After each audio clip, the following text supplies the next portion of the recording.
দেখি ইউনিভার্স আপনাকে কি গাইডেন্স দিচ্ছে এই মুহূর্তে। অ্যাডভেঞ্চার এই মুহূর্তে আপনাকে বলছে যে এক জায়গায় এক কোণে না বসে হতাশ নিরাশা না কেঁদে আপনি নিজের লাইফটাকে অ্যাডভেঞ্চারে নিয়ে যান।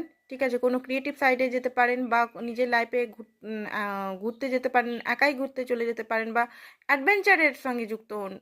ঠিক আছে, নেক্সট দেখি কি বলছে। নেক্সট হচ্ছে যে হিলিং, আপনার লাইফে আপনার হিলিং হচ্ছে, তো হিলিংটাকে অ্যাকসেপ্ট করুন। ইউনিভার্স যেটা বলছে সেটা করার চেষ্টা করুন। ইউনিভার্সের কথা যদি বিরুদ্ধে যান তাহলে হয়তো আপনার পেন হচ্ছে এই মুহূর্তে। ইউনিভার্স যেদিকে আপনাকে নিয়ে যাচ্ছে সেদিকে নিয়ে যান। এই মুহূর্তে আপনার হিলিং, হার্ট চাকরা, বিশেষ করে হার্ট চাকরা, সোলার প্লেক্স চাকরা আপনার হিলিংয়ের দরকার, তো হিলিংটা করুন। নিজে যদি পারেন করুন, নাহলে কাউকে দিয়ে করান, নাহলে ইউনিভার্সকে বলুন ভালো করে। একা এখানে প্রচণ্ড পরিমাণে নিনেস আপনি ফিল করছেন, একাকিত্বতা প্রচণ্ড পরিমাণে ফিল করছেন। তো এই মুহূর্তে একাকিত্বতা যদি ফিলও করছেন তো